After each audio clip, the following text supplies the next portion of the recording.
Bienvenue dans Merci Simone, le podcast qui donne la parole à celles et ceux qui font vivre un droit fondamental, celui de choisir. On parle d'IVG, sans tabou, sans jugement, avec du vécu, de l'expertise et surtout de la bienveillance. Ici, vous entendrez des femmes, celles qui l'ont vécu, celles et ceux qui accompagnent ces femmes, des professionnels de santé pour soutenir, informer et briser le silence. Merci Simone, c'est aussi un hommage à Simone Veil, bien sûr, mais aussi à Simone de Beauvoir, à toutes celles qui se sont battues et qui se battent encore pour que l'IVG reste un droit accessible, sûr et respecté. Aujourd'hui, je reçois Laetitia. Alors, on lui avait dit qu'elle aurait du mal à tomber enceinte et pourtant, 3 tests de grossesse plus tard, la réalité s'impose. Alors, entre une famille très catholique pour qui l'avortement est un péché, un partenaire totalement désinvesti et un corps médical qui minimise la douleur physique, Laetitia nous raconte son parcours d'IVG.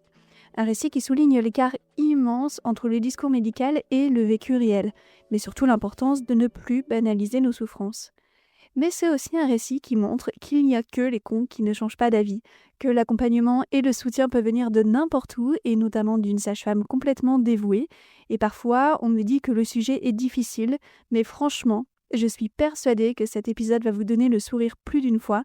Je vous laisse écouter l'épisode de la très solaire Laetitia. Est-ce que tu peux te présenter, nous dire quel est ton prénom, quel est ton âge? Est-ce que tu veux que l'on sache de toi avant de débuter ton histoire? Alors, je m'appelle Laetitia, j'ai 24 ans, je travaille dans les ressources humaines et voilà, c'est déjà un bon début. D'ailleurs, ça me fait penser qu'à la toute fin, je pense qu'on parlera des ressources humaines et de l'avortement dans le monde du travail, parce que ça OK, m'intéresse.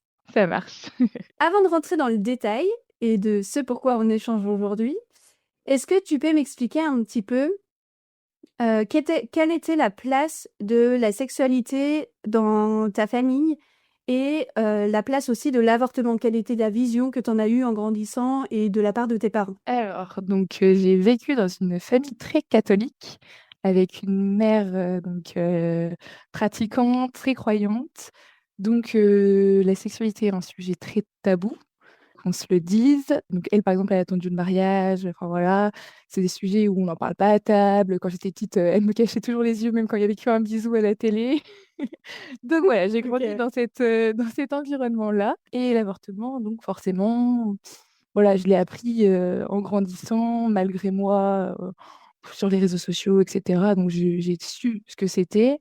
Je pense que plus tard que certaines personnes d'ailleurs, mais en famille, on n'en a jamais parlé. Voilà. Oui, du coup, t'imagines que pour ta maman, c'était quelque chose qui n'existait pas si elle était, très croyante et pratiquante? Ah oui, exactement.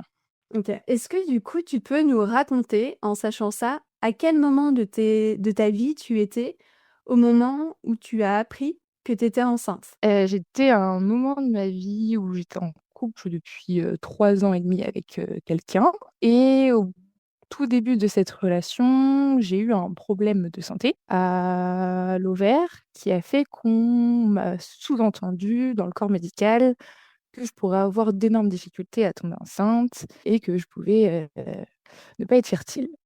Donc pour moi déjà ça c'était un moment très compliqué parce que c'était un rêve de fonder sa famille. Enfin voilà, j'ai une famille très soudée, très catholique mais très très Mmh. soudée justement dans l'amour et cetera et c'était un rêve pour moi de fonder la mienne, d'avoir des enfants.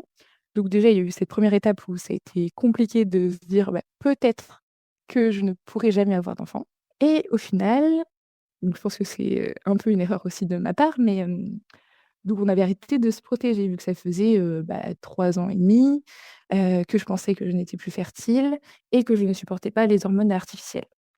Donc j'avais arrêté OK. de prendre la pilule et j'avoue que, par exemple, le stérilet ou autre, j'en entendais parler, dans mon entourage, mais ça pouvait faire peur aussi au début donc je m'étais jamais pas encore penchée dessus. Puis en me disant que j'étais stérile, bah, voilà, je m'étais pas forcément posé la question. Donc voilà, on se protégeait plus et c'est à ce moment-là donc au bout de 3 ans et demi de relation et après 2 ans et demi, on va dire, après ce problème de santé, que la grossesse est arrivée. Et du coup, vous faisiez attention ou pas du tout? Alors au début, on faisait attention et après, en fait, je m'étais vraiment mis dans la tête, moi, que, bah, ça y est, j'allais jamais avoir d'enfant et que vraiment OK. j'étais pas fertile, enfin vraiment j'avais des grosses douleurs à chaque fois donc en fait, pour moi, c'était un signe et je me disais: «Bon, bah, c'est foutu». Donc en fait, à la fin, je pense la dernière année on faisait plus du tout attention. Et le problème que tu avais du coup au niveau des ovaires, ils t'ont dit que peut-être que tu serais infertile et après tu fait aucun test pour savoir si ça allait être vraiment le Non, cas ou pas. Tu t'es juste dit au fur et à mesure du temps, en fait c'est sûr, je c'est serai ça, infertile quoi. c'est ça. Et je pense que ça a été une erreur de ma part aussi sur ça parce que, bon, on m'a dit ça, j'étais pas très bien en pleurs, etc. juste après. Et à chaque fois que j'apprenais une mauvaise nouvelle, en fait, moi, je voulais plus jamais revoir de médecin, plus faire de tests, plus rien. Donc, c'est vrai que j'ai jamais eu de réponse par rapport à ça avant le moment où je suis tombée enceinte. Alors que je Ok. pense que si j'avais fait des tests ou autre avant, on aurait pu me dire, bah, ok, c'est un risque, mais non, tu es fertile quand même. Infertile. Et donc, qu'est-ce qui va faire que tu te rends compte, ou en tout cas que tu te demandes si tu es enceinte ou pas, et qui va faire, j'imagine que tu vas faire un test qui va s'avérer positif. C'est Comment au ça. début tu te dis, ça se trouve, il y a quelque chose. Et bien, au début, c'était un peu compliqué parce que justement, vu que dans ma tête, c'était vraiment plus possible, j'avais commencé à faire un petit deuil de ça et de mon rêve de fonder une famille. En fait, j'ai eu des retards dans mes règles, mais comme j'avais souvent des retards ou enfin, voilà, si j'étais pas très régulière, ça m'a pas du tout inquiétée. Au point où j'étais en cours et je dis à mes copines: «Oh bah, enfin, j'ai pas mes règles là, ça fait 2 semaines, 2 semaines de retard. Oh, je pense que je vais aller acheter un test», mais je le disais vraiment en rigolant parce que, sûre de moi que ce n'était pas ça et juste pour me rassurer, en fait. Et ça m'était déjà arrivé de faire des tests juste pour me rassurer. À chaque fois, ils étaient négatifs et souvent 2 jours après, j'avais mes règles. Ouais. Donc tu te disais, oui, c'est dans ma tête, c'est mental, je vais faire mon test et mes règles elles vont arriver comme ça, quoi. Exactement. Sauf que Ok. j'ai été prendre des tests à Action, si je peux citer une marque et Tu peux. donc des tests, pas très pas très chers. Du coup, j'en ai pris 3 En me disant, au et cas où il n'est pas fiable parce qu'il est pas c'est ça, cher, je le fais 3 fois. voilà, exactement. Et j'avais pris, je crois, 3 marques différentes qu'il y avait dans le rayon en me disant: «On sait jamais». Donc 1er test que je fais, positif et là, je me dis: «Ouh là», mais je commence à avoir la montée de stress, un peu des bouffées de chaleur, mais je me dis: «Waouh, ça se trouve, je l'ai mal fait, c'était la» enfin voilà, je savais pas. Mais attends, mais là, du coup, Donc quand tu fais le test, t'es à l'école? ah non, non, non, non, non, j'étais rentrée chez moi. Après Ah ouais, l'école, donc ok, à ok. l'école, je dis ça à mes copines. Ah oui, non, j'aurais jamais fait ça, je pense, à l'école. J'étais donc avec mes copines, je leur ai dit ça, donc juste à la fin des cours, je suis partie acheter mes tests et en rentrant chez moi, je les ai faits. Donc Ok. 1er test positif. Dans le déni, je me dis: «Je vais en ouvrir un autre, je vais faire un autre». C'est vraiment de la merde, ces tests pas chers de chez Action. Les faux positifs, C'est ça, là, j'en fais un autre. Ok. exactement. Donc je fais le 2e. Positif aussi. Donc là, vraiment pas bien, un peu paniquée. Donc je mets dans le contexte aussi, je vis encore chez mes parents. Donc je suis dans les toilettes de chez mes parents, hyper cato, qui ne savent même pas que j'ai ces tests forcément.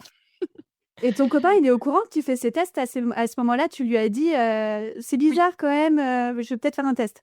oui, c'est ça. Mais comme c'est déjà arrivé plusieurs fois, Ouais, on se tient pas forcément au courant au moment même, enfin voilà quoi. ouais, Il ok. était pas non plus dans l'attente parce que je pense que l'idée était loin de lui aussi et du coup, je me dis: «Bon, je vais attendre peut-être demain». Il Donc m'en je passe reste la un. nuit. Ouais, voilà, c'est ça. Donc j'attends le lendemain. Je sais Mmh. pas pourquoi je me C'est suis dit bien ça, connu. mais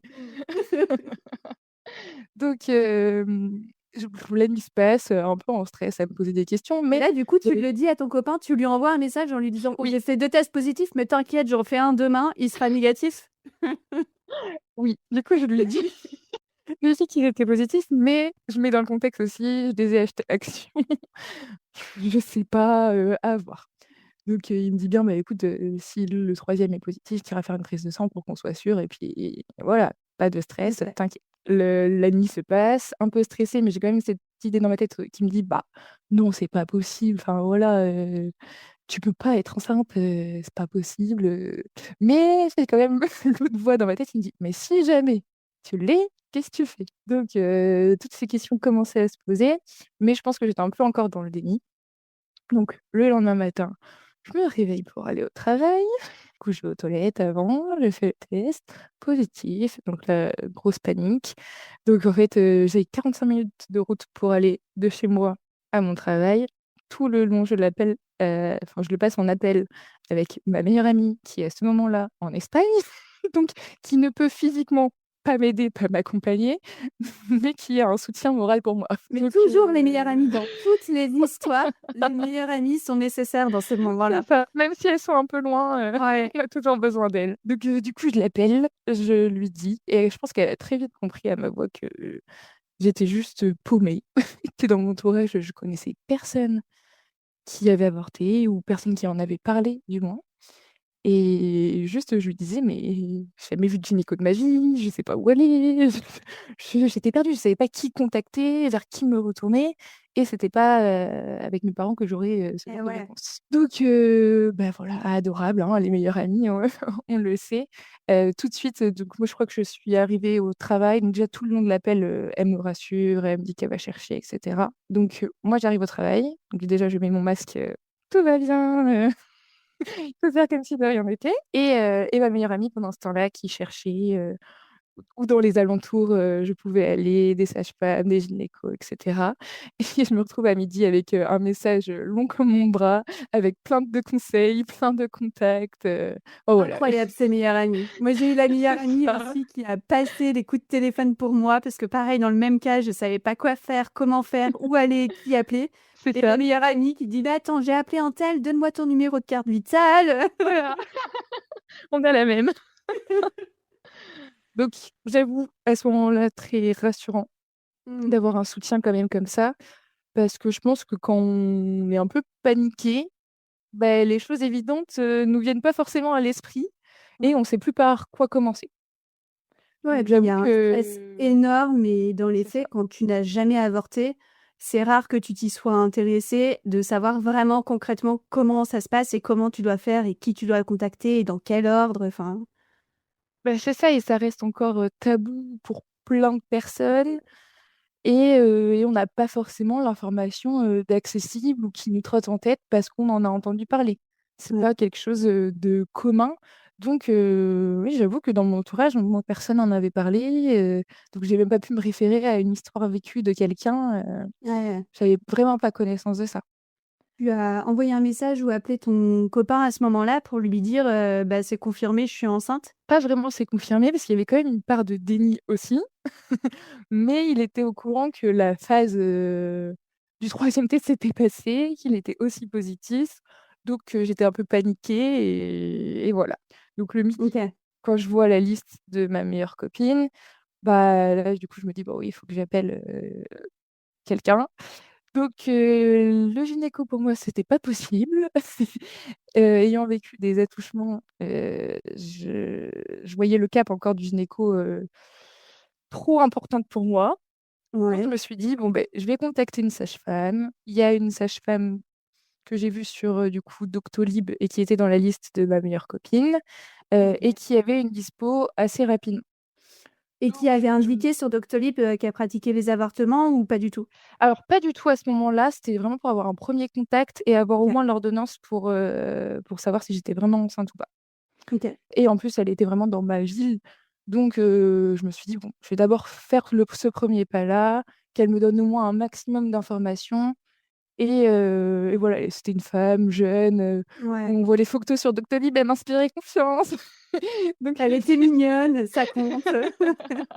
c'est un peu bête, mais dans ces moments-là, on se rattache un peu, à Ouais, ce ouais. qu'on a Un visage et rassurant, enfin son c'est visage ça, t'a rassurée et tu t'es dit: «OK». exactement. L'objectif là, c'est qu'elle te donne une ordonnance pour faire la prise de sang parce que au cas où Exactement. les 3 tests d'action, c'est n'importe quoi. C'est ça, mais donc je commençais quand même à me mettre dans la tête que c'était 50-50 quoi. Donc je l'ai très rapidement au téléphone, je crois le midi même, cette sage-femme, puisque j'ai pris le rendez-vous sur Doctolib, mais je voulais quand même un échange, vocal avec elle, avant et lui expliquer un peu la situation. Parce que sur Doctolib, donc on peut choisir Motif, les motifs justification. de exactement et là, du coup, j'avais juste choisi 1er rendez-vous, gynécologique. Je pouvais pas préciser autre chose. Donc Ouais. je voulais absolument l'appeler. Dès l'appel, elle a été vraiment très agréable, dans le conseil, l'écoute, et elle a même avancé donc mon rendez-vous au lendemain. Parce que le Donc dès le rendez-vous du début, coup, en fait, il il était était pour la assez semaine tard? d'après. Oui. OK, ah ouais. Donc c'est pour ça. Donc elle m'a dit: «Bah, dans ces moments-là, on sait jamais, au moins pour être sûre, puis, si parce qu'une semaine, ça peut compter Et justement, ouais. dans ce type de situation. Donc elle a été vraiment adorable, rien que dès le début. Enfin moi, l'appel, m'a beaucoup aidée, elle m'a rassurée. Donc je m'étais pas trompée en voyant la photo et donc j'ai été la voir dès le lendemain. Elle m'a donné l'ordonnance. On a fait un premier rendez-vous, d'échange, enfin voilà, plein d'informations, d'autres ordonnances aussi pour faire d'autres tests, vu que c'était aussi mon premier rendez-vous, gynécologique, moi de mon côté. Donc Et t'en as profité pour lui parler à ce moment-là de tes problèmes de santé que tu avais eus aux ovaires ou pas du tout? oui, si, si. Ouais, j'en ai profité et c'est là où elle m'a dit: «Beh non, en fait, il aurait fallu, pas en rester là, juste un médecin qui dit: "Bah oui, vous avez très peu de chances, d'être fertile, d'avoir un enfant, ça va être compliqué et cetera"». Parce que oui, ça a pu, impacter mes ovaires, mais ça a très bien pu se remettre, aujourd'hui et il aurait fallu Ouais. suivre en fait, tout ça. Et moi, je crois, bah oui, c'est ça, hein, ça faisait 3 ans et demi que j'étais avec, cette personne à ce moment-là et j'avais eu ça dès le début de notre relation. Donc ça faisait 3 ans et demi que j'avais eu, ces Ouais, problèmes puis aux tu ovaires. étais assez jeune, donc Bah oui, potentiellement peut-être, une ça capacité peut se de s'en remettre, remettre, c'est ça. Donc c'est ce qu'elle m'a expliqué aussi. Donc j'ai regretté à ce moment-là de pas y être allée plus tôt, surtout quand on tombe sur des personnes comme ça. Mais Ouais. bon, c'était aussi l'appréhension de ce corps médical, qui peut faire peur et où on entendait aussi de plus en plus de choses et d'abus dans ce corps médical Ouais. qui me freinait d'autant plus, moi, à consulter. Et du coup, elle te parle concrètement d'avortement ou toi, tu lui dis que tu sais Et pas quoi faire ou pas trop pour pas l'instant? pas encore pour l'instant et même elle reste assez floue sur ça, encore de mes souvenirs du premier rendez-vous, parce que, on attendait vraiment la prise de sang Mmh. et Ouais, pas de plan sur la comète, tant que la prise de sang est pas faite, ça sert à rien c'est ça. de ouais. Beh, les résultats de la prise de sang sont tombés, pour les jours d'après et bah, les tests Action sont pas si nuls que ça finalement. J'aurais dû m'en douter si les 3 disaient la même chose. Ouais, ouais. Mais bon, donc voilà, donc là, c'est plus concret déjà dans sa tête. Je crois que j'ai réappelé ma meilleure amie à ce moment-là, avant même d'appeler mon ex-copain Ouais, pour lui dire: et «Bon, bah, c'est sûr là maintenant?» c'est ça. Là, il va falloir, prendre une décision et voilà, s'activer, se renseigner encore plus et voir ce qu'on peut faire, mais ça va être dur, quoi. Donc ouais, c'est un petit coup quand même parce que, comme je disais, j'étais dans le déni tout au long Ouais. des premières étapes et là, bah, on peut plus être dans le déni, c'est concret. Donc même la sage-femme, du coup, m'a appelée quand elle a eu les résultats et on a mis un rendez-vous, bah, dans la journée des résultats. OK. Donc par contre Ah sur ouais, elle ça, elle a était hyper été disponible, ah oui, hyper vraiment. réactive, En fait, elle était jeune dans le métier, donc je pense qu'elle avait peut-être pas encore, toute sa clientèle, mais du début à la fin, elle m'a accompagnée, mais d'une façon où j'aurais jamais imaginé ça. trop bien. Donc hyper humaine, hyper disponible, enfin franchement, elle a été géniale. Donc heureusement qu'il y a des personnes comme ça. Ouais, ouais, tomber Eh sur oui. des personnes comme ça qui t'accompagnent de façon hyper rassurante, Ah oui, c'est ça. Puis même pour les tests, enfin, elle avait compris que je voulais pas être touchée, et enfin, elle a vraiment tout fait. Il y a des choses qu'on peut faire nous-mêmes en laboratoire et elle m'a enfin, tout fait faire, ouais. moi-même, en me demandant mon accord à chaque fois. Enfin, rien que dans cette approche-là aussi, elle a été dans l'accompagnement du début à la fin, pour tous ces les rendez-vous, avec un aspect plutôt gynécologique que j'ai pu avoir Ouais. avec elle, mais et donc elle m'apporte cette image-là et de me dire que ça pouvait se passer comme ça, même si c'est forcément toujours un peu gênant. Oui, oui. Mais non, ça m'a énormément rassurée et là aujourd'hui, enfin voilà, je sais que j'ai plus peur, et que justement au contraire, si une personne n'agit pas comme ça avec moi, bah, Tu je me sais que c'est dirais pas juste que c'est normal. cette personne qui ne fait pas bien son travail et que c'est pas une normalité, quoi et j'irai plus voir cette personne. Ouais. Test positif, donc elle t'appelle pour te dire quoi? Bah, du coup, il faut qu'on prenne un rendez-vous, on se voit ce soir, parce que du coup là, c'est concret. Il faut qu'on prenne rendez-vous à l'hôpital aussi pour la suite, parce que donc elle ne peut pas, faire l'avortement directement et donc on se rapproche de l'hôpital le plus proche, donc le CHD, le plus proche pour, engager tout le process. Donc Donc elle te parle 1er directement là d'avortement? ah oui, oui, oui, mais parce que donc dès le premier rendez-vous, j'avais déjà été assez claire avec elle sur, bah, si jamais je suis enceinte, moi je suis encore étudiante, enfin voilà, je lui avais quand même parlé, moi, de mon ressenti par rapport à ça. Donc c'est pour OK. ça qu'elle m'avait dit: «On se voit, le jour même et comme ça on parle de ça, il faudra qu'on prenne rendez-vous et cetera».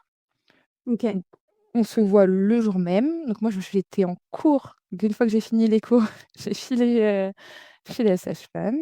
Je suis allée toute seule. Je l'ai informée par message, mais j'y suis allée toute seule. Le rendez-vous se passe, un peu stressée avant d'y aller, hein, Mmh. mais encore, voilà, elle très dans l'accompagnement, à m'expliquer, à me demander ce que je veux faire, à me dire plutôt, moi je peux enfin, à me dire ses limites à elle, qu'elle, ça s'arrête là dans ce qu'elle peut faire. Par contre, qu'elle me rapproche du CHD, qu'elle va prendre rendez-vous pour moi et que je peux avoir donc ce premier rendez-vous d'information obligatoire, au CHD. Hello, hello, c'est la Lucie du montage. Juste quelques précisions par rapport à ce que dit Laetitia. Concernant le fait que la sage-femme ne pratique pas l'IVG, c'est parce que pendant longtemps, et jusqu'à il y a très peu de temps, les sages-femmes n'étaient pas autorisées à fournir la pilule abortive, ni même à pratiquer l'IVG de façon chirurgicale en hôpital.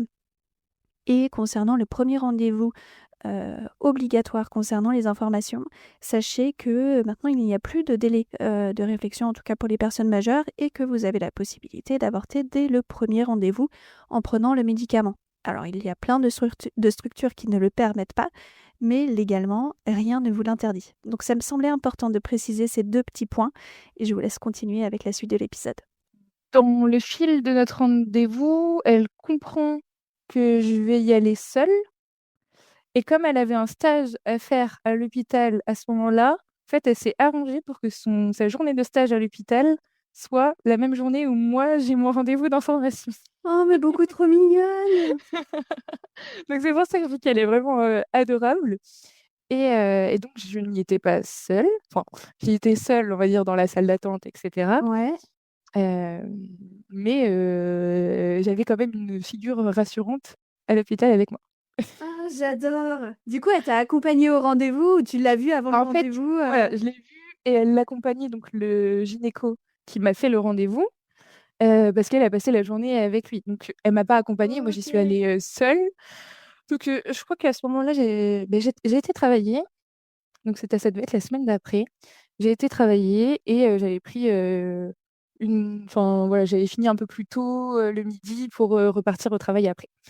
Et donc entre midi et 2, j'avais été à mon rendez-vous à l'hôpital, d'information et dans la salle d'attente, déjà j'ai eu le premier choc où, dans la salle d'attente, il y a plein de fiches d'informations, de un peu comment ça se passe et cetera, des protections. Plus tu es dans la file d'attente. En fait, déjà, tu rentres dans l'hôpital, tu vas dans ce couloir-là, j'avais un peu ce côté, «J'espère que personne me voit», C'est un couloir spécifique pour l'avortement? Oui, oui. Donc j'y vais. Autre choc j'arrive dans la salle, des filles très, très jeunes. Donc je me dis: «Oh les» enfin donc voilà, que je compatis, je me mets un peu à leur place et je me dis: «Oh!» la façon dont j'étais paniquée, mais alors que j'avais, 22 ans.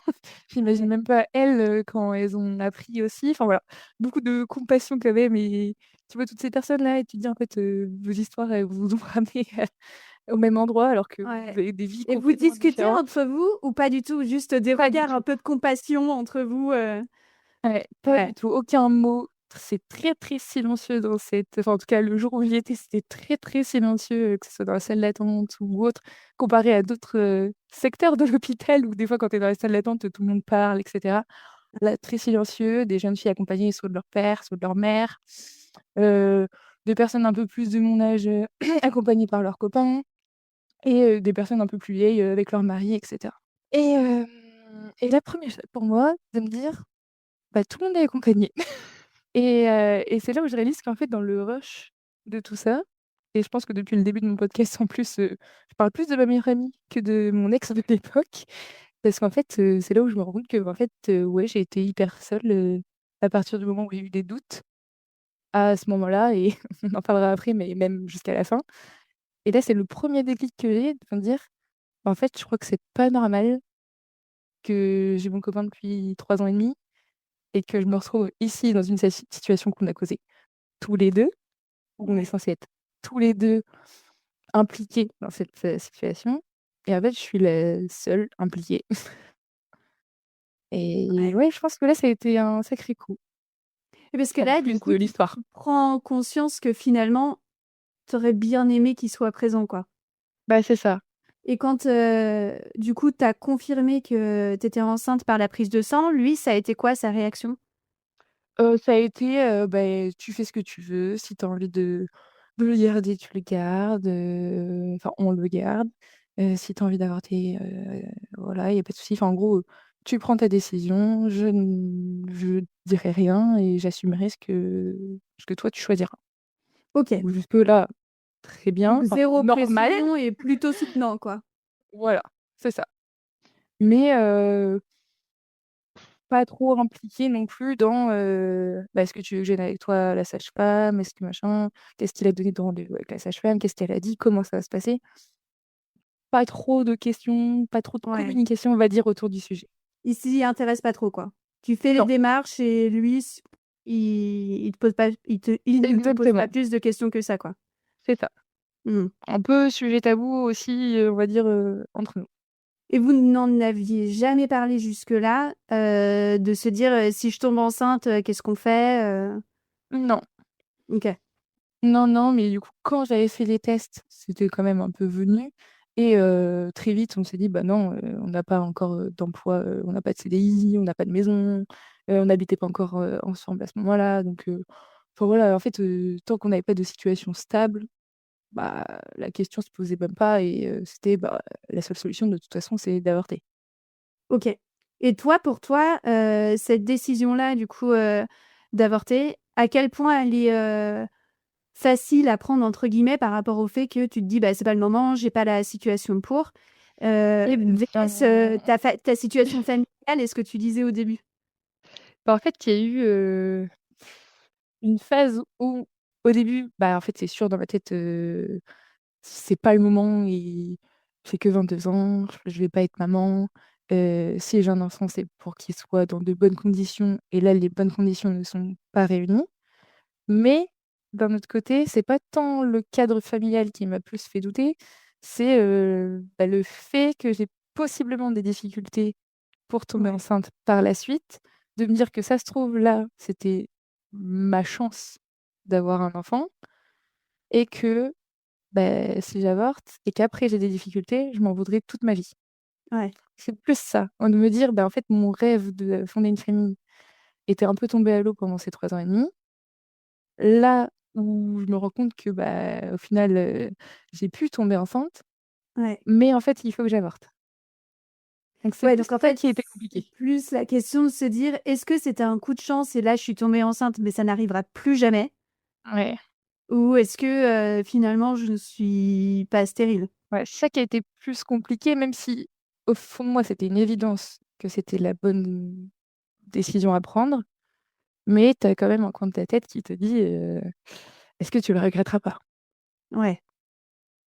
Et donc là, du coup, quand tu es dans cette salle d'attente, tu es toute seule et quand C'est vient ça. ton moment, du coup, tu es accueillie par, Non, d'abord, on doit passer avec la secrétaire, qui s'occupe de toutes les patientes et cetera. Tu ouais, t'enregistres et après, tu vas voir le gynéco. Donc c'est toi qui te déplaces pour aller voir, le gynéco dans son bureau. Donc là, c'était une femme, donc j'étais rassurée de voir que c'était une femme et de voir aussi qu'il y avait ma sage-femme, avec elle, assise au bureau.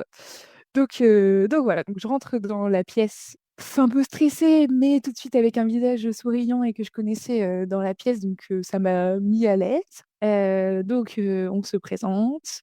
Elles se présentent aussi toutes les 2, donc la gynéco comprend que, c'est la sage-femme que j'ai consultée, donc elle comprend aussi qu'elle s'est un peu arrangée, pour que je vienne le jour où elle était en stage. On parle de la situation, elle m'explique ce qui est possible, elle me donne les petites brochures.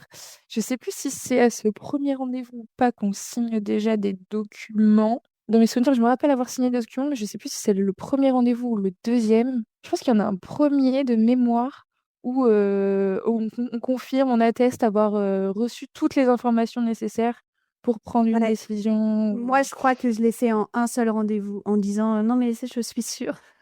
Ah oui. Elle te donne les documents, donc c'est administratif, mais elle te fait aussi l'échographie de datation que tu n'as toujours pas eue.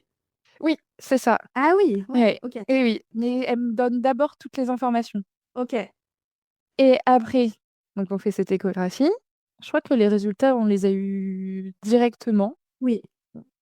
Et c'est là où elle m'explique, bah, en fonction des deux situations, donc soit par médicament, soit par opération qu'elle m'a expliqué juste avant, et bien là, il faut pas que je tarde trop à prendre ma décision, puisqu'on est à la limite de passer que à la solution opération. Ok. Parce qu'on a Et plus toi, de du coup, temps. quand elle t'a présenté les deux solutions, t'avais déjà une préférence ou pas? Oui, oui, oui. Je pense que c'est le mot opération, en fait, qui fait peur. Mais directement, je me suis dit, ah, ben, j'espère que je serai dans les délais pour le médicament, quoi. Ok.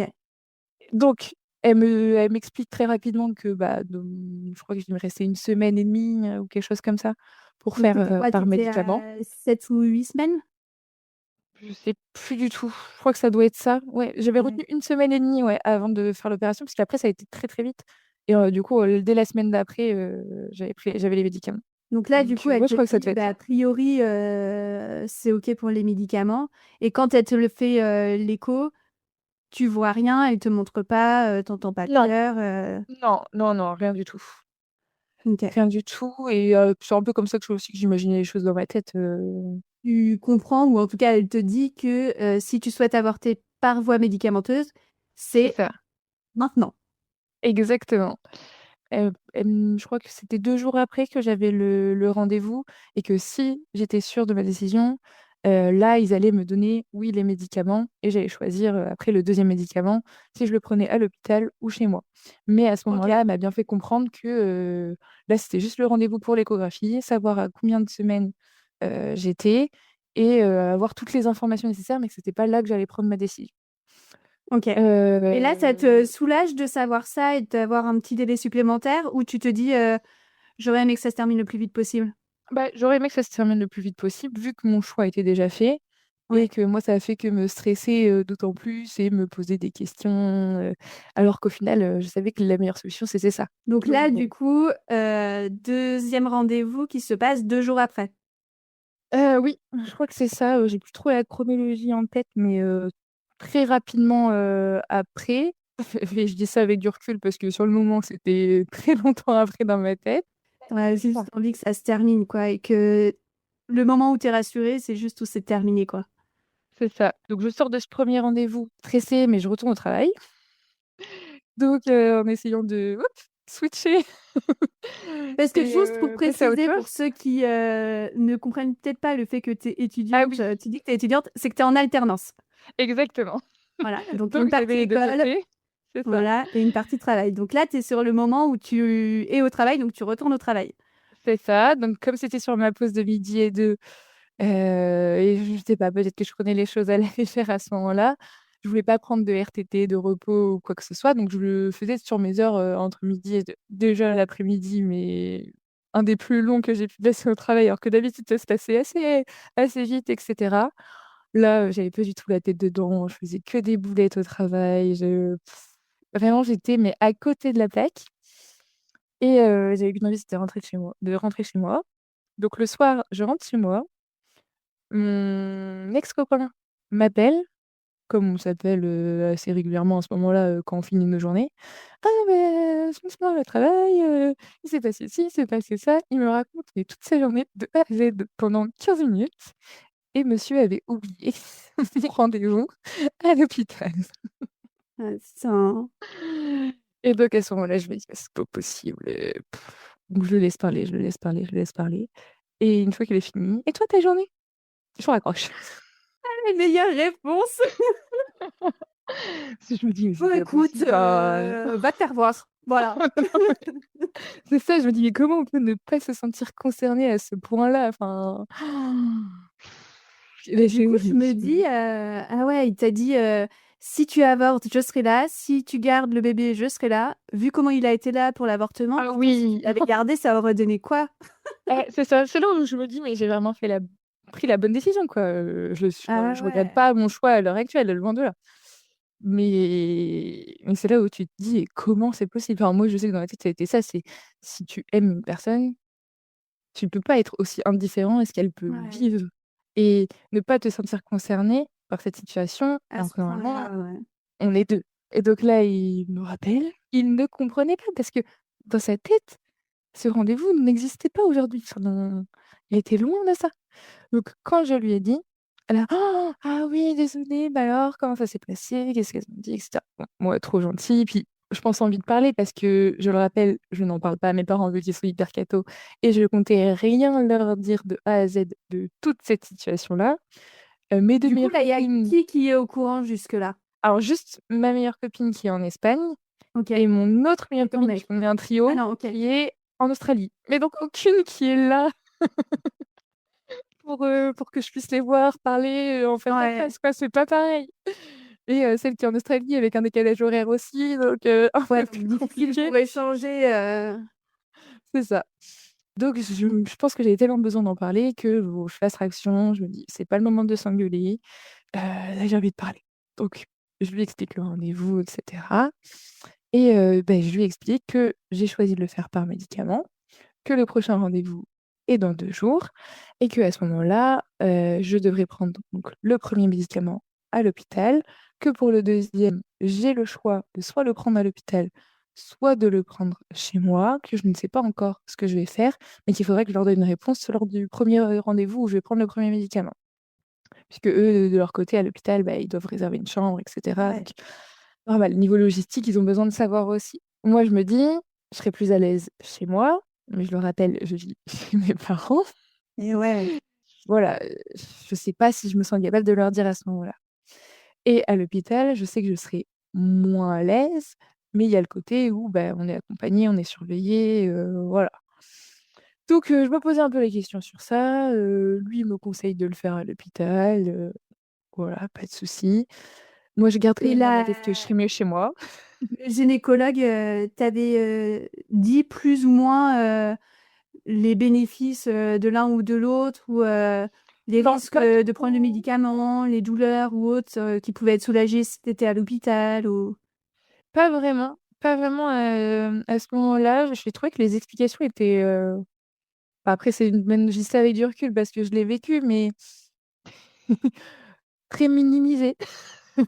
ouais. On avait vraiment l'impression que, oh, tu prenais le médicament, tu prenais le premier, tu pouvais avoir des effets, mais rien de plus et le deuxième, c'est là où vraiment ça allait déclencher la chose, 2 heures après, puis voilà, puis après ça sortait et puis nickel.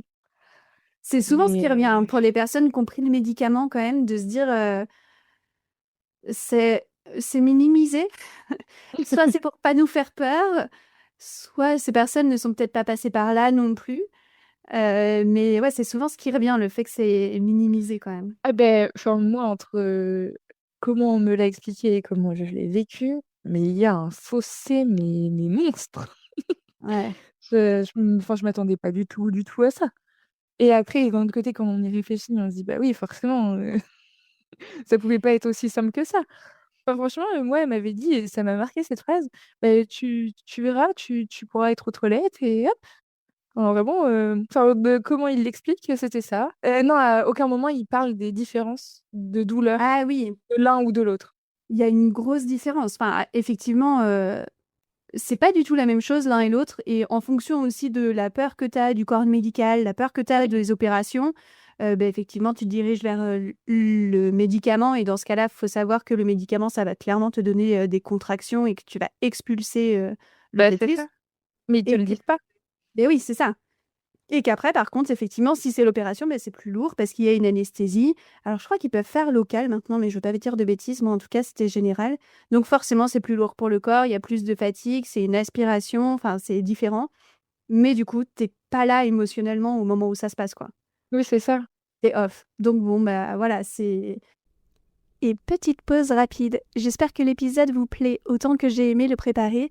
Et si c'est le cas, prenez juste 2 secondes pour vous abonner à ce podcast sur votre plateforme d'écoute préférée et éventuellement mettre 5 étoiles si le cœur vous en dit. Mais surtout, partagez cet épisode avec quelqu'un qui pourrait être intéressé. C'est la meilleure façon de m'aider à faire grandir cette communauté. Et si vous voulez aller encore plus loin, venez me rejoindre sur Instagram merci.simone.podcast. Je vous laisse tout de suite avec la suite de l'épisode. Ton copain à ce moment-là, tu lui dis que lors du premier rendez-vous, tout le monde était accompagné et que Non, t'aimerais bien qu'il soit là au deuxième rendez-vous. je n'en ai pas du tout parlé et justement comme je me rendais petit à petit compte de ça, en fait, je voulais voir de lui-même ce qu'il allait faire et pas en fait, je l'aurais pas vu de la même façon si j'étais accompagnée parce que je le demande ou si je suis Ouais, accompagnée parce qu'il se rend compte qu'il doit m'accompagner et que c'est naturel, quoi. ouais. Donc non, je m'étais dit: «Je ne dirai rien», je me rappelle, je l'avais dit à ma meilleure amie. Je préfère voir comment il agit lui de lui-même naturellement et avant ce deuxième rendez-vous se passe un week-end tout entier. Donc pendant le week-end, en fait, je travaille plus. Donc plus de temps pour réfléchir, pour s'inquiéter, pour stresser et je commence à voir que je suis vraiment pas bien. Ma meilleure amie, je crois qu'elle était en soirée, donc pas trop dispo pour parler non plus. Et là, je commençais vraiment à avoir un fossé et à me dire: Là, faut vraiment que j'en parle parce que je suis toute seule dans ma chambre, je pleure, c'est pas normal». Donc je demande à mon ex-copain de venir. Donc à ce moment-là, il m'explique gentiment qu'il comprend que je sois stressée, qu'il comprend que j'ai envie de le voir, mais que c'est la fin du mois. Et que niveau essence, ça va être un peu compliqué pour lui de venir. Puis 1 heure de route, c'est quand même, assez conséquent. Donc on peut s'appeler si je veux, mais qu'il ne pourra pas se déplacer. Chose que j'entends, que je ne comprends pas forcément, mais que j'entends. Encore une fois, il m'explique clairement, qu'il va manger au restaurant dans une ville qui est à mi-chemin. Et là je me dis: «Mais c'est pas possible, c'est un sketch, c'est une caméra cachée. Je sais pas dans quel monde je vis là, mais c'est pas possible». Et je pense que dans mes messages, il comprend bien que j'ai l'impression que c'est une blague, mais non, ce n'est pas une blague, je me rends compte qu'il est bien dans cette, ville, entre chez lui et chez moi, dans un restaurant et là, je me dis: «Mais c'est pas possible». Donc je commence à fondre en sanglots et à me dire: «Mais c'est pas enfin, qu'est-ce que j'ai fait pour mériter ça, Et là, tu te dis, je voulais juste que tu sois là parce que je me sens seule, je suis pas bien. Et en fait, le gars te sort une excuse très clairement, puisqu'au final, il finit par aller au restaurant à côté de chez C'est toi. ça. Et puis à la limite, OK, tu vas à ton restaurant, mais comme c'est au milieu le soir, tu viens me voir parce que je suis stressée. Et là, je lui demande: «Ah ben non, c'est telle personne qui m'a emmenée, c'est vrai que j'avais pas pensé, non, je rentre chez moi». Bon là, je me dis: non, enfin, c'est pas possible et je peux pas subir ça en plus de subir la situation». Donc je crois que je commence à lui dire: «Voilà, je peux enfin, voilà, j'ai envie de faire un break, enfin, je sais pas, j'en peux plus, c'est pas possible que tu agisses comme ça». Et en même temps, je pense que très vite, j'arrête de lui répondre et je me coupe un peu de ça et je me dis: «Mais là, je suis tellement pas bien, j'ai j'ai mon petit frère qui frappe à ma porte pour qu'on aille manger, je peux pas, c'est pas possible, je suis pas bien, il faut que je fasse quelque chose». Donc très vite dans ma tête, je me dis: «Bah, la seule solution, c'est d'en parler à mes parents», qui certes sont très catholiques, très croyants, mais qui ont toujours été là pour moi, qui sont hyper aimants, hyper soudés, enfin voilà, c'est ma famille, je les aime plus que tout et je me dis: «Bah, ils me comprendront et tant pis, même si c'est contre leurs valeurs, bah, je sais qu'ils seront toujours là pour moi quand même». Donc là, il faut juste que j'en parle, que je vois bien que j'ai ce besoin d'en parler, d'être Ouais, accompagnée. Alors si c'est pas cette personne-là qui partage, cette relation-là, à ce moment-là avec moi, bah, ça sera mes parents, tant pis. Donc je me revois sortir de ma chambre, déjà tout en pleurs avec une tête pas possible, voir ma mère dans la cuisine qui finissait de préparer à manger et de lui dire, «J'ai besoin de te parler, ça va pas du tout» et elle voit très vite à mon visage que ça va pas du tout. Donc on va dans l'arrière-cuisine, je lui explique, tout. Elle sait pas trop comment agir, comment parler, c'est un peu compliqué au début parce que moi aussi je sais pas comment agir à part que j'ai peur. Donc elle me prend dans ses bras, mais aucun mot ne sort de sa bouche.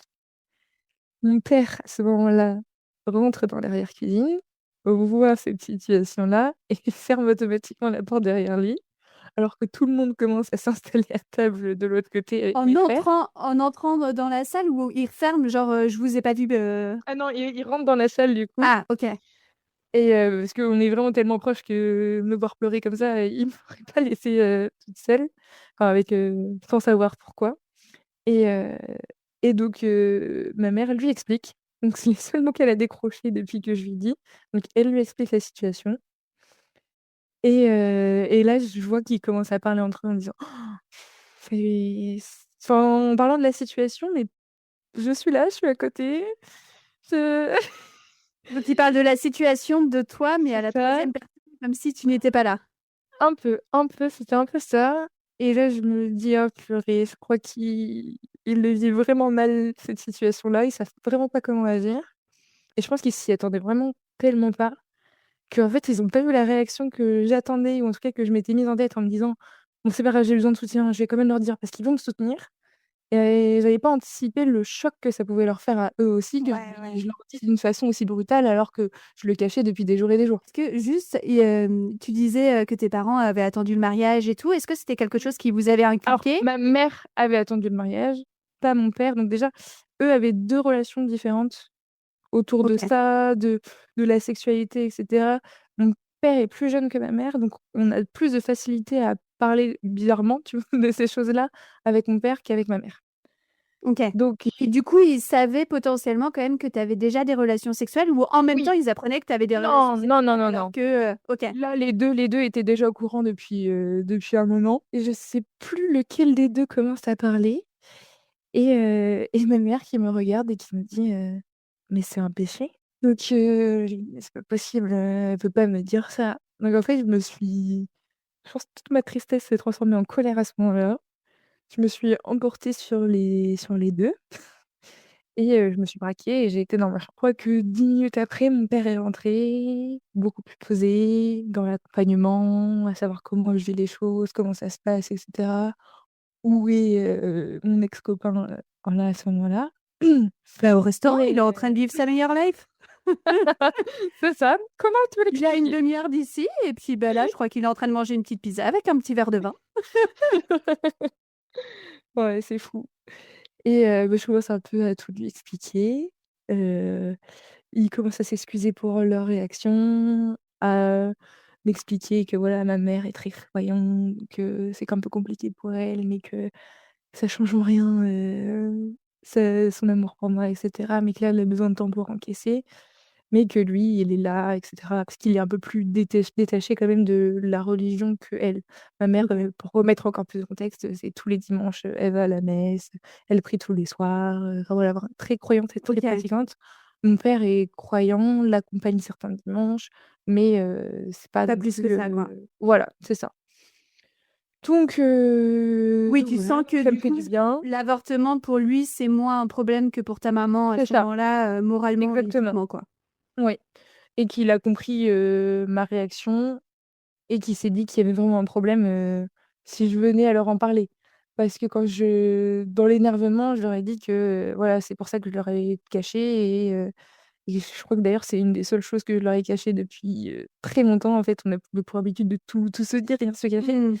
et je pense que ça leur a fait un choc aussi de que j'en vienne à leur cacher par peur de leur réaction. Ouais. Donc enfin mon père me l'a répété plusieurs fois, «Tu pas à nous le cacher, tu aurais dû nous le dire dès le début, on t'aurait accompagné, tu pas à faire ces rendez-vous seul» et cetera. Et qu'est-ce qui fait dans le fond que tu leur as caché? C'est que tu avais peur de leur réaction? Tu avais peur qu'ils aient un impact sur ta décision? C'était quoi le Oui, un peu tout ça et j'avais pas besoin justement d'entendre que c'est un péché, que c'est tuer un être humain, que voilà, toutes ces choses-là qu'on n'a pas forcément envie d'entendre quand on prend déjà une décision qui voilà, même si on est sûr de soi, bah, c'est pas évident non plus. On pense déjà de nous-mêmes parfois à ces choses-là, donc on n'a pas besoin que quelqu'un d'autre nous le le dise, quoi. verbalise? Ouais, ouais. Ouais, exactement. Et je m'étais dit: «Bah, ça sera plus simple pour moi s'ils ne sont pas au courant du début à la fin et que je tourne la page, moi, de cette histoire, mais qu'eux n'aient pas, voilà, à des moments, cette pensée-là ou envie de m'en parler ou voilà». J'avais pas envie que trop de personnes soient au courant pour pas avoir à aborder le sujet dans le futur, OK. avec des personnes. Et mon petit frère, où je suis hyper fusionnelle avec lui et qui a 9 ans de moins que moi, le soir, bah, il vient me voir, il me fait des câlins parce qu'il voit que je pleure, que je suis triste. «Qu'est-ce Oh, qu'il petit y a?» chat. Mais je lui explique pas, mais rien que le soutien, ça m'a fait du bien. Donc ce soir-là, je me suis sentie soutenue par mon père et mon frère, mais toujours pas de nouvelles, de la personne qui devrait me soutenir et Ah là qui là. est bien rentrée chez elle. Et le lendemain, donc après des engueulades par message, ne vient toujours pas, je passe le dimanche encore, toute seule. Ma mère le dimanche donc qui vient me parler, s'excuser de sa réaction de la veille et me dire qu'elle sera là aussi pour moi. Donc ça m'a fait vraiment du bien parce que ça vienne d'elle, elle qui est vraiment très pratiquante. Je me suis dit que, bah, là j'allais pouvoir être dans des bonnes conditions, bon Ouais. et bien soutenue par les personnes que j'aime et qui m'aiment. Donc ça m'a rassurée et ça a fait que, le lundi, j'ai pu aller à l'hôpital et leur dire que je voulais bien être chez moi, pour prendre le 2e médicament.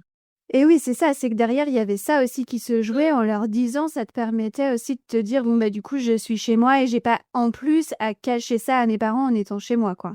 C'est ça. Ouais, Donc je me suis dit: «Bon, maintenant ils sont au courant, autant le entre faire les chez 2 soi. solutions, moi je me sentirais plus à l'aise d'être chez moi, donc autant le faire chez moi», sachant que vu ce qu'on m'a dit, ça devrait le faire. J'ai pas besoin d'accompagnement, médical, donc pas de souci, on va le faire comme ça. Donc, je fais le rendez-vous. Là, monsieur me demande si j'ai besoin d'être accompagnée. Après le week-end que je viens de passer, autant te dire que non, je n'avais pas envie que lui vienne à ce rendez-vous-là. Donc là, pour le coup, j'avais vraiment besoin d'être seule à ce rendez-vous. Sachant que c'était en plus pour prendre un médicament, donc Ouais. voilà, c'était pas le rendez-vous qui me stressait le plus en soi. C'est plus le 2e médicament et le premier Oui, là, rendez-vous qui c'était était le plus stressant. Là, c'était de la le début de formalisation, la on va dire. fin et c'était un Ouais, truc un peu au milieu, tu savais c'est que ça, tu allais passer par là, exactement. Donc bah, pareil, le matin, je vais travailler, le midi, je prends le médicament et l'après-midi, je retourne travailler.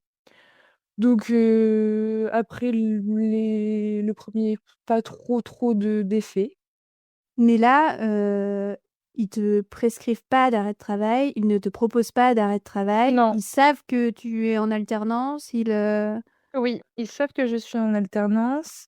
J'avais juste demandé un justificatif une fois pour un rendez-vous et donc justement, elle avait fait attention à ce qu'on ne voit pas sur le justificatif, dans quelle section de l'hôpital, directement ils ont enlevé, j'ai juste ouais, écrit, CHD, donc bah, ça c'était très, très bien. Bon après c'était pas un bulletin de situation, donc ça mmh, n'a pas fait foi, mais au moins, j'avais une attestation, puisque il me semble que j'avais loupé, 1 heure ou quelque chose comme ça, au retour, puisque, bah, lors du premier rendez-vous, re-explication.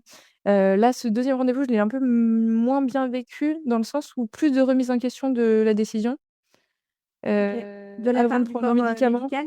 Oui, c'était une nouvelle personne que je voyais, donc pas le même gynéco que, la première fois et en plus ma sage-femme, donc un peu plus compliqué, et après c'est peut-être moi aussi ma perception, du rendez-vous, mais je l'ai trouvé plus insistant, dans les questions, dans le fait que je sois sûre. Après c'est peut-être aussi parce que c'était le rendez-vous où j'allais prendre le médicament et donc plus de machine arrière aussi à ce Ouais. moment-là.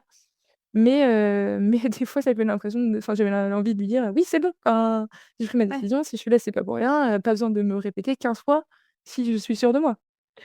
Et donc il me semble que c'est aussi à ce rendez-vous-là où, ils te demandent de choisir aussi la prochaine contraception, OK. qu'il faudra que tu poses. Donc est-ce que tu as besoin d'une ordonnance pour, des pilules? Est-ce que tu as besoin de mettre un stérilet, un implant et cetera? Donc Donc je sous crois que forme un peu direct d'obligation? bah, un petit peu, j'ai senti comme ça. Bon, bah, c'est bon, là vous êtes tombé enceinte, vous avortez, mais la prochaine fois, il faudra faire attention, quoi. Ils OK. le disent pas comme ça, mais je l'avais perçu comme ça. C'est à nouveau la Lucie du montage et ça me semblait important de préciser que la partie contraception qui est évoquée lors des rendez-vous IVG n'est absolument pas légale et obligatoire encore une fois. On en parlera dans un prochain épisode avec Raphaël Perrin. Bien évidemment, la contraception, c'est hyper important. Pour autant, vous pouvez remettre ce choix à une décision plus tard. Vous pouvez aussi faire d'autres choix de contraception qui sont souvent critiqués par le milieu médical. En tout cas, sachez qu'il n'y a aucune obligation de repartir avec une contraception suite à un avortement. Donc je crois qu'à ce moment-là, oui, j'avais demandé plus de renseignements sur le stérilet. Et comme j'avais des douleurs de règles, le stérilet en cuivre me faisait peur. Mais au final, enfin voilà, ils m'ont bien expliqué les choses et je m'étais dit: «Bon, bah, pourquoi pas?» Mais bon, ça restait à ce moment-là pas du tout dans mes priorités, pour le moment. Donc je prends le premier rendez-vous, enfin je prends le premier médicament, je retourne travailler, pas trop de symptômes au début, les 2 jours se passent et je m'étais mis en télétravail. Donc là, toujours pas d'arrêt de travail, donc tu es chez toi et tu te Toujours dis: pas «Bah, d'arrêt de je me mets en travail. télétravail». Et vu l'explication qu'ils m'en ont faite, je me suis dit: «Bon, bah, je me mets en télétravail, comme ça si j'ai besoin d'aller aux toilettes, je vais aux toilettes» et puis voilà, quoi. Et tu Et as des rendez-vous, des réunions ce jour-là ou tu as fait en sorte quand même que ce soit une non, journée plutôt calme? ouais, j'avais fait en sorte que ce soit quand même que de l'administratif, que des choses à faire et pas de rendez-vous à proprement parler. Donc petite précision, lors du premier rendez-vous où j'ai pris le médicament, on m'a précisé que si, du coup, je voulais être chez moi, il fallait que je sois accompagnée par quelqu'un qui soit tout le temps là avec moi. Ouais. Donc ma mère travaillant et mon père se déplaçant au cours de la journée, en fait, aucun des 2 ne pouvait être là, tout le temps pour moi. Donc je demande à mon ex-copain de se libérer si possible ce jour-là. Chose qu'il fait, il pose un RTT. Donc OK, pas de souci. Donc on met les Grand rancards, seigneur. du week-end c'est ça.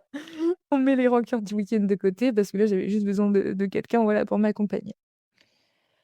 Oui, parce que là, Donc pour le coup, ils demandent ça parce qu'il y a un risque quand même en prenant les médicaments, enfin qui est d'ailleurs le même, hein, sur le côté chirurgical, c'est de faire une hémorragie, exactement. au moment où tu expulses, le fœtus et donc il faut pas que tu sois seule, à ce Ouais, moment-là au c'est cas où. ça, Mmh. exactement. Et donc ils te le disent bien, il faut que ça soit quelqu'un qui reste tout le temps avec vous H24 pour cette journée-là. Et que si on a personne, bah, du coup, c'est forcément à l'hôpital. Ouais. Donc je lui ai demandé, il m'a confirmé qu'il pouvait, donc je confirme à l'hôpital. Donc ils m'ont donné lors de ce rendez-vous les 2 médicaments. Donc le premier que j'ai pris avec eux, devant eux et le deuxième que j'ai pu emmener avec moi et prendre après plus tard. Et en même temps, directement dans l'ordonnance, ils ont prescrit aussi des médicaments pour, la douleur et je me dis: «Bon, pas de souci, je vais le prendre je crois, vers 11h, je m'étais dit. Comme ça, je fais ma matinée tranquille et après ils m'ont dit: «Bah, 2 heures après, tu as les effets environ». OK, donc je prends le deuxième médicament en ayant dans ma tête ce qu'on m'a dit lors des rendez-vous d'information et 20 minutes après l'avoir pris, 20-30 minutes après l'avoir pris, je commence déjà à avoir des crampes, mais des crampes à l'estomac, mais comme j'ai jamais eu et je me dis: «Bon, c'est dans ta tête, c'est le stress, c'est encore ton cerveau qui te joue des tours, c'est pas possible. Ils ont dit dans 2 heures, c'est dans 2 heures. Là, c'est pas ça, c'est autre chose. Tu as pas eu le temps de digérer, c'est pas possible». Je commençais à me dire: «Bon, arrête de faire ton cinéma, quoi». L'habitude couée. Ce n'est pas ça, tout va bien, je n'ai pas mal. Et là, ouais, plus le temps passait, plus je me disais: «Oh, je vais pas tenir jusqu'à 13h là». Parce que du coup, je m'étais dit: «Bon, je m'arrête à 13h, je mange après et puis voilà». Et je crois que là, il était, allez, 11h, 11h30, 35, 40 et je me dis: «Mais c'est pas possible, je peux plus travailler, j'ai tellement mal au ventre», et pourtant, j'avais l'habitude d'avoir mal. Mais Ouais. là, j'avais des douleurs que vraiment des pics, des lancements, puis au final, des contractions, mais je le savais pas encore à ce moment-là. Est-ce que du coup, Que ils avaient ils jamais n'avaient dit le mot Non, contraction? ils n'avaient jamais dit le mot contraction, donc je m'attendais pas à en avoir Ouais. et Et là, je me rappelle, j'étais dans le salon et je m'allonge en fait sur le canapé parce que je me dis: «Mais je peux même pas tenir assise, j'ai tellement mal au ventre que j'ai besoin d'être allongée et de plus me tenir, quoi». Et là, ça Mmh. t'inquiète du coup, vu qu'ils t'ont pas prévenu Beh, à ce oui, point-là, est-ce que ça t'inquiète? exactement. Donc ça commence à m'inquiéter, donc je dis à mon ex-copain à ce moment-là: «Appelle l'hôpital», et il nous avait dit de les appeler si jamais il y avait des choses qui n'étaient pas normales et Ouais. pas comme ils avaient expliqué.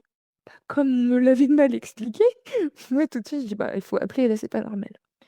Donc il appelle et la personne qu'il a au téléphone, donc déjà on met du temps avant de les avoir, et la personne qu'il a, lui dit bien que non, non, c'est normal, ça peut arriver, ça peut être dans 2 heures, mais ça peut être, voilà 40 minutes, juste après, et cetera. Donc non, il y a pas de souci pour ça, et les douleurs, bah, c'est là où elle a dit bien, bah, c'est des contractions, donc c'est normal, elle est même qu'au début, donc oui, oui, elle va avoir, très mal au ventre, mais vous inquiétez pas, il faut juste nous appeler si, vraiment, il y a trop de sang, et que si vous soupçonnez une hémorragie et que, ça continue, ça continue, ça continue et ça s'arrête pas. OK, donc nous on retient ça. Par contre là, on commence à se dire: «Bon bah, fait chier, pardon pour les termes, mais c'est pas du tout ce qu'on m'avait dit». Ouais. Donc moi quand j'entends qu'elle a dit que c'était que le début des contractions, je me dis: «Ils auraient peut-être pu prévenir parce que oui, Ouais. les contractions pour le coup, ça c'est pas tabou. On en parle, on a des informations sur ça et on sait que ça fait mal». Et ouais. Donc j'aurais peut-être choisi autre chose. Et puis, en fait, Heu, que tu choisisses en connaissance de cause et que au moins, quand ça t'arrive, tu ne sois pas flippé de te dire: «Il y bah, a c'est quelque ça, chose qui ne se passe pas comme prévu». c'est ça. Ouais. Déjà que c'est pas évident, alors en plus se dire: «Bon, beh, c'est peut-être, à risque, mon corps réagit peut-être mal», bah, c'est encore Ouais. plus stressant. Et comme, bah, j'avais eu trop tous mes problèmes de santé avant, je me dis: «Bon, ben, voilà, c'est que moi je vis hyper mal les contractions, j'ai hyper mal c'est». Enfin voilà, je commençais à me faire plein de films, et vraiment, il y a un bout d'un moment, je me lève du canapé et là, je commence à avoir du sang. Je me dis: «Ouf!». Donc je me dis: «Bon, bah, je vais peut-être aller aux toilettes», sauf que impossible de tenir debout et je commençais à avoir de plus en plus mal, de plus en plus mal avec, un rythme beaucoup plus régulier là où avant c'était plus espacé. Là, j'avais vraiment mal, j'avais qu'1 minute de répit pour, 5 minutes de douleur, quoi. Ouais. Donc ça commençait à être plus possible et je pleurais, j'étais vraiment pas bien, et de plus en plus de sang aussi, dès que je faisais un pas, vraiment du sang à fond. Donc ça, par contre, ils avaient prévenu, donc j'avais prévu des serviettes hygiéniques et cetera, voilà. Mais, en 2 minutes, à cause des cailloux de sang, la la serviette pouvait être, Elle remplie, était quoi. Il fallait la pleine. changer. Ouais, Ah ouais. bah ça, il fallait la changer, mais vraiment, toutes les 2 minutes au début et après encore pire. Donc là, je commençais un peu à paniquer, à me dire: «Bon, beh, oui, elle a dit d'appeler s'il y a trop de sang, mais là, pour moi, il y a trop de sang». Ouais, Donc je me c'est dis: «Bon, quoi faut trop peut-être de sang? attendre». Mais oui, c'est ça. Ouais. Donc comme c'est des cailloux de sang, je me dis: «Bon, beh, relaxe un peu, c'est peut-être normal», mais là, tout était taché. J'étais dans mon lit tout taché, ma couette, mon drap, tout, et alors que j'étais restée, mais 5 minutes allongée. Juste 5 Ouais. minutes. Parce que j'avais réussi à avoir 5 minutes de répit où j'avais plus trop mal au ventre, donc je m'étais posée sur le lit. Et ils Et t'avaient pas après, donné de médicaments, antidouleurs, à prendre, si, anti-inflammatoire, il me semble, que c'était un truc comme ça, mais ça faisait rien. Ouais. Ça faisait Honnêtement, ça faisait rien du tout. Entre le moment où je l'ai pris et les douleurs, j'ai jamais vu la différence. Plus, envie de vomir, où ça venait de plus en plus. Donc tu es aux toilettes, tu pisses le sang et en même temps, tu as l'impression que tu vas vomir. Donc tu sais pas dans quelle position se te mettre. Ouais. Un peu compliqué, donc je commence à me dire: «Bon, bah, de toute façon, j'arrive pas à tenir assise sur les toilettes. C'est pas possible, je vais dans la salle de bain». Parce que il faut que je sois allongée et dans mon lit, c'est pas possible parce qu'en 5 minutes, même pas, je dois aller aux toilettes changer ma serviette, Ouais. et 5 minutes, je crois que je suis gentille parce que c'était même, moins de 5 minutes.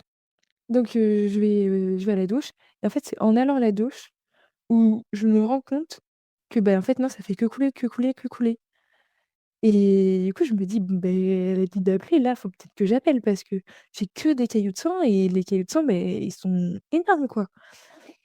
Donc je lui demande d'appeler l'hôpital, encore une fois, donc on est en attente, et là, je lui explique, et c'est pas la même dame, c'est une autre dame, et donc on lui explique ce qu'elle nous a dit ce matin, et là, elle nous dit: «Bah non, non, non, oui, c'est normal d'avoir beaucoup de sang, c'est normal d'avoir des caillots de sang, toutes les 2-5 minutes, et cetera, ça dépend des personnes, donc je peux pas vous dire, par rapport à ça.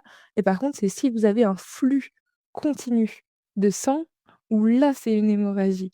Et donc là, je me dis: «Bon, OK», mais encore une fois, j'ai paniqué pour rien entre le premier appel et le deuxième appel, de voir, la régularité, en fait, des caillots de sang. Ouais. Ouais, en fait, on te donne les informations au compte-gouttes. Mais c'est ça, Et en fait, dès qu'il t'arrive un truc, un symptôme ou quelque chose là, qui tu t'inquiète, paniques. tu paniques, tu les appelles en disant: «Mais c'est normal?» «Bah oui, oui, c'est normal madame».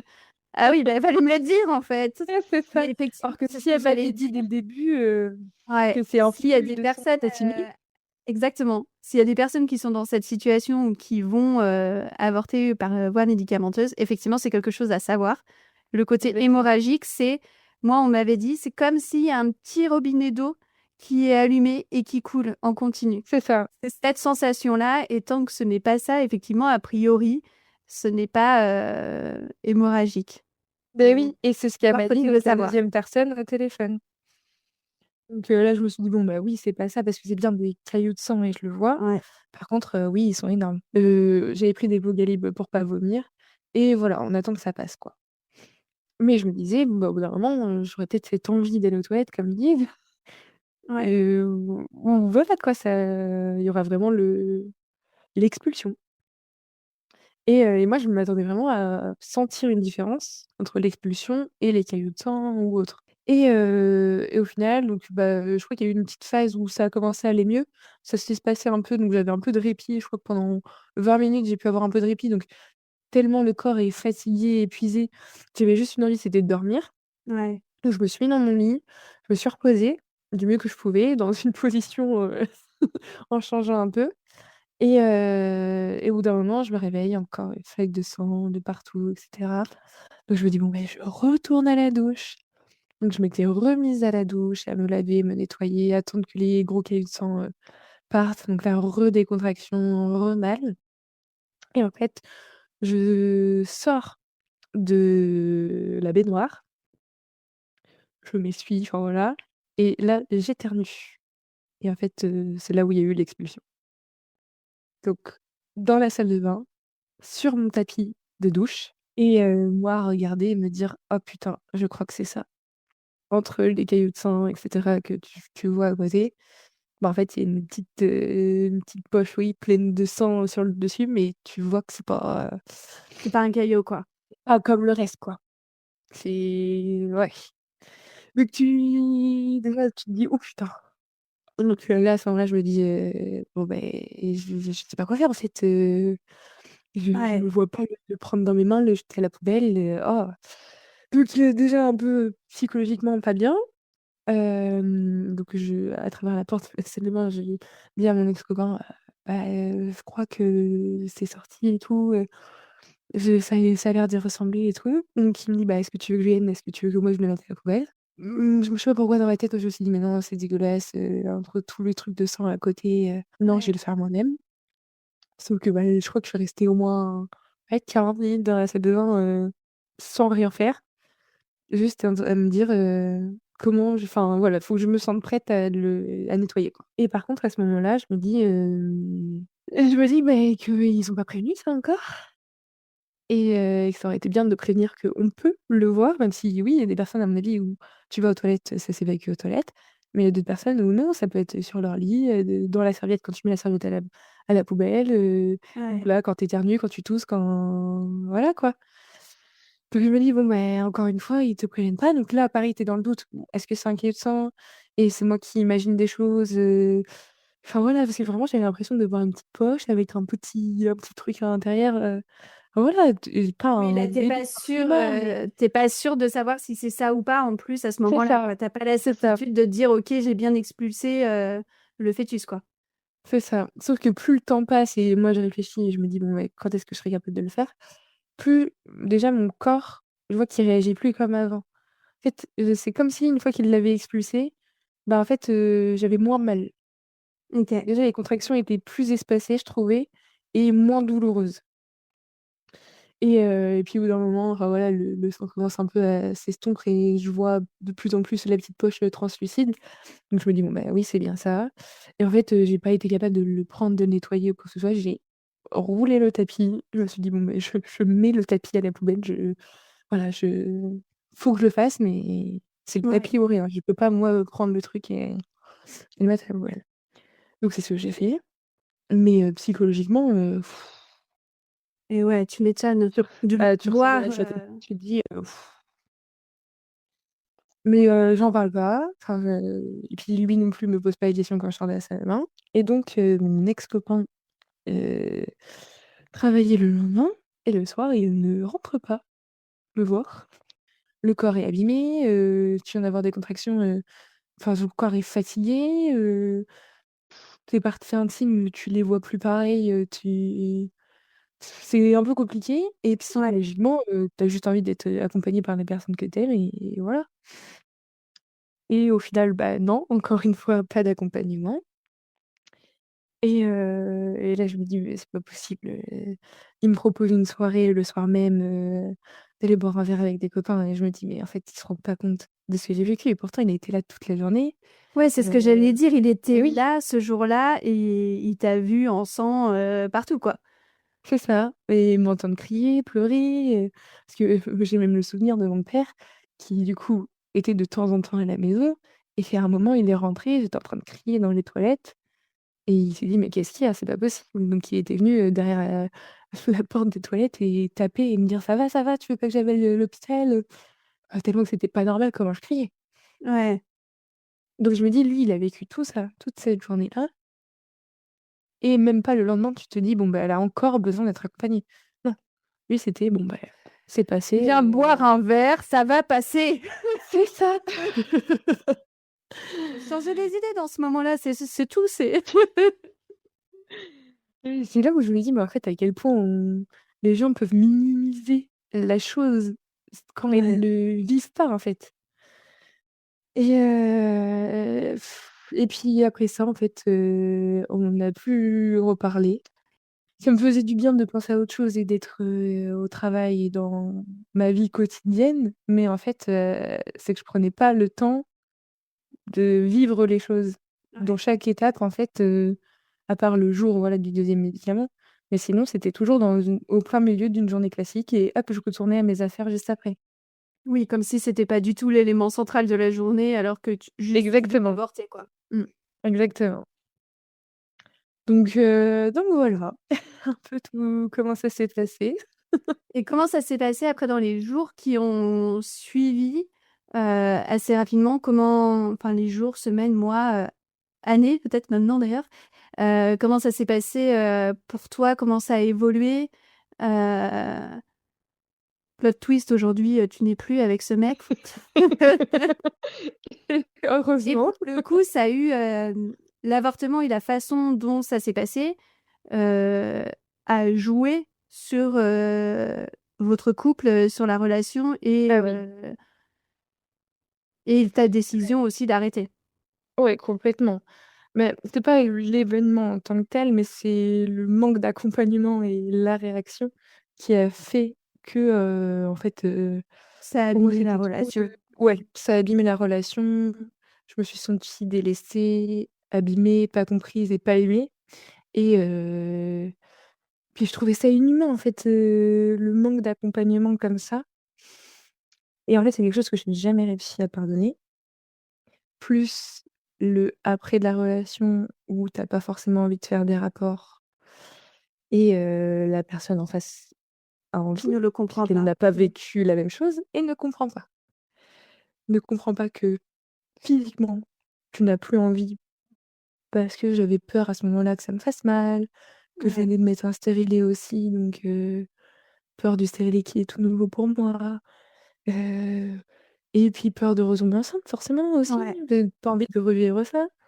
Donc physiquement, tu pas envie et en plus de ça, mentalement, vu ce qui s'était passé et le manque d'accompagnement, bah, j'avais pas envie non plus Mais bah, ouais.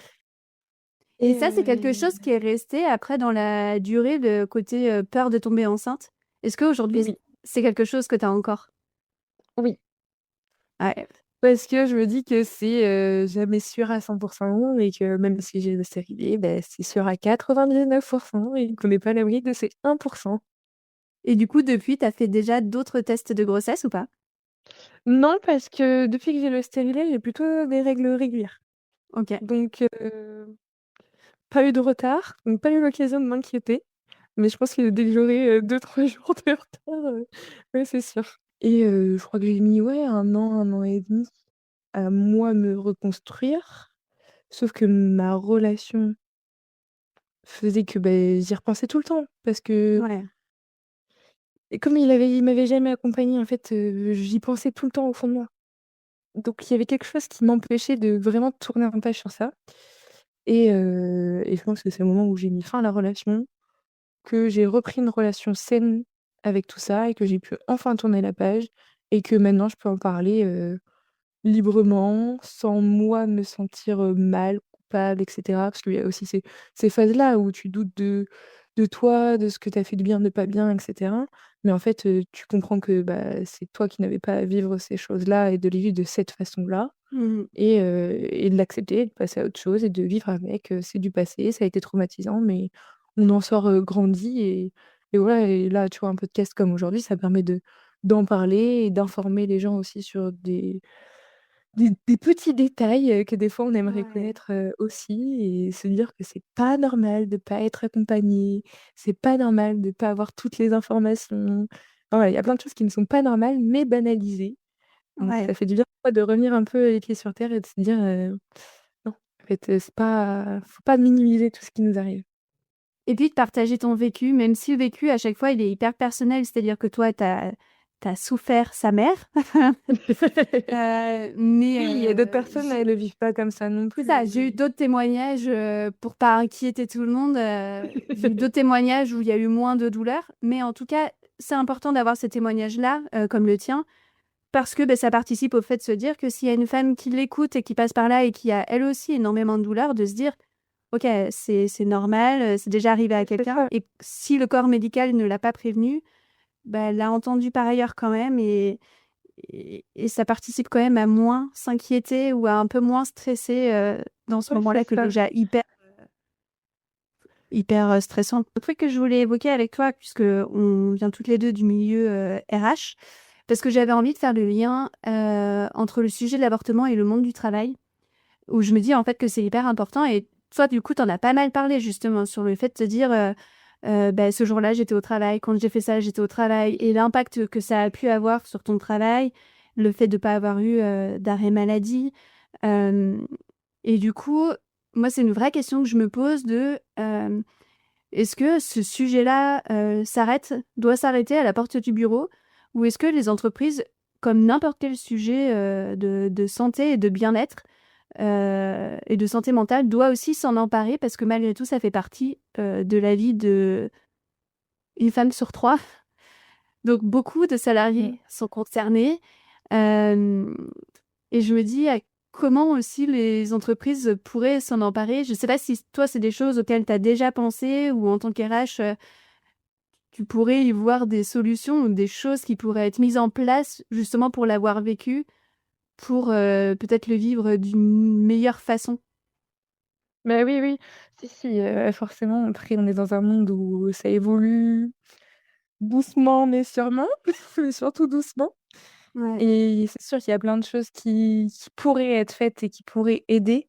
Rien que le fait de mettre à disposition des jours dans ces situations-là et pas forcément, donner un arrêt de travail, mais que ce soit des journées, voilà, d'un droit en fait, comme par exemple, ceux qui sont dans un parcours, de PMA ou autre, on avait pu évoluer dessus, donc je pense qu'on peut et aussi évoluer sur l'avortement.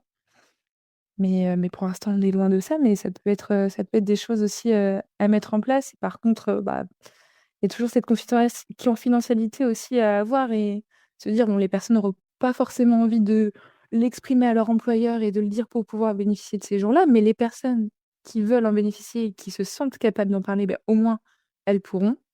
ouais, Et après du côté du corps médical aussi, bah, je on en a parlé tout à l'heure, mais rien que de pas mettre, la provenance, le service, ça déjà c'est un grand pas parce que ça garde la confidentialité c'est déjà très, très bien.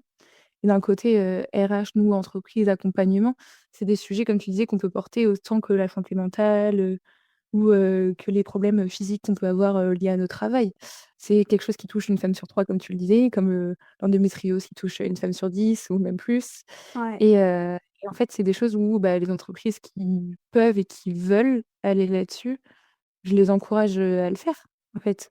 On ne doit pas se limiter et attendre, que la législation octroie des jours, des droits. Les entreprises peuvent elles-mêmes mettre ça dans leurs conventions collectives, donner des jours en plus ou rien que de l'information en plus, donner des contacts, juste informer, en fait, mettre à disposition des gens en accompagnement, des groupes, entre femmes et cetera, au sein des entreprises. Bah, ça pourrait pas mal aider. Ouais, il y a tellement de choses qui pourraient être faites et Oui. effectivement, le plus simple, on peut se dire effectivement, c'est déjà, des jours, heu, pour les IVG. En fait, il y a, une proposition de loi qui a été faite pour qu'il y ait pas de carence de 3 jours qui s'applique dans le Oui, cadre d'une IVG. bah, oui.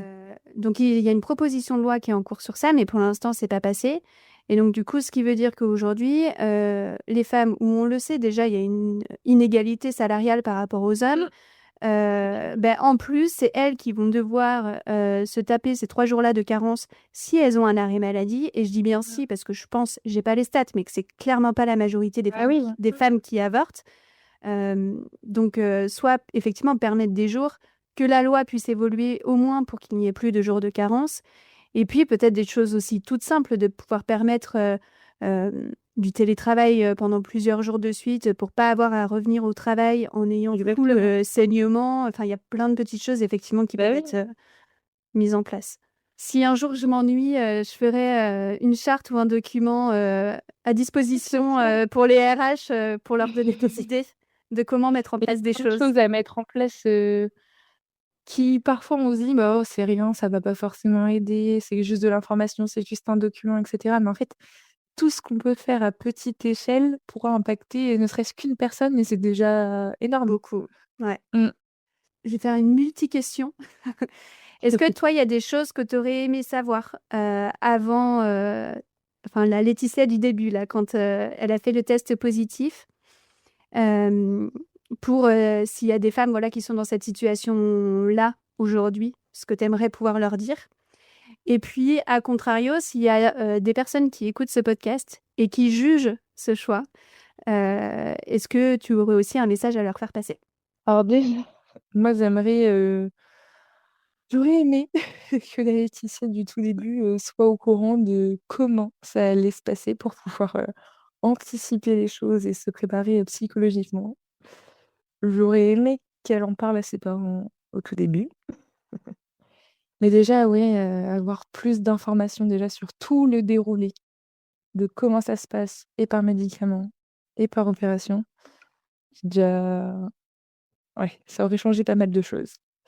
Oui, Et vraiment avoir le détail, de comment ça peut se passer et de ce qui peut arriver ou non, quoi. Pas être exactement, surprise. exactement.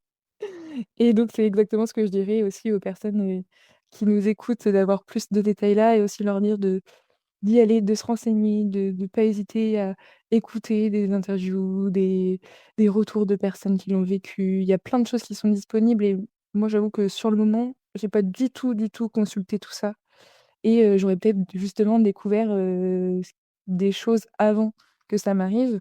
Mais c'est vrai que des fois quand on est pris dans la situation, on pense à autre chose et on ne pense pas forcément.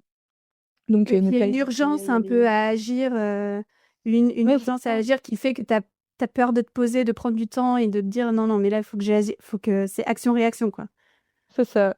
Mmh. Puis quand on stresse, on réfléchit mal aussi des fois, donc c'est ça, donc de pas hésiter à consulter et plus il y en aura, plus on pourra y avoir accès facilement, donc c'est ça aussi qui est bien et et quelqu'un qui jugerait, bah, écoute, on je m'en fous un peu du jugement parce que voilà, c'est des choses qui sont personnelles, c'est notre corps, c'est notre vie, ça nous appartient et donc c'est notre choix et donc le jugement, ça me passe un peu au-dessus. Parce que bon, tu peux très bien juger une situation sans tout connaître, sans connaître la personne. Donc non, mais après j'avoue que c'est plus facile à dire qu'à faire parce qu'il y a un agacement profond qui se passe en moi quand je vois des jugements notamment d'hommes sur le droit à l'IVG, mais bon ça c'est un autre Ouais. sujet. Mais je trouve que ce qui est beau aussi dans ton histoire et dans ton témoignage et dans ton histoire, c'est la place de tes parents, où tu le dis au début, qui sont très croyants et pratiquants, et surtout ta maman, et que finalement, il y a que les cons qui changent pas d'avis. C'est ça, Ils ont réussi à être là pour te soutenir malgré eux, leurs croyances, et sûrement quelque chose que ta maman n'aurait jamais fait. Finalement, elle a quand même été là pour te soutenir c'est ça. dans ce moment-là, donc c'est Et chouette. elle l'a compris à juste titre et encore plus après, quand je lui ai expliqué comment ça s'était passé et comment j'avais été accompagnée, où elle s'est dit: «Mais Dieu merci, tu n'as pas eu d'enfant avec cette personne».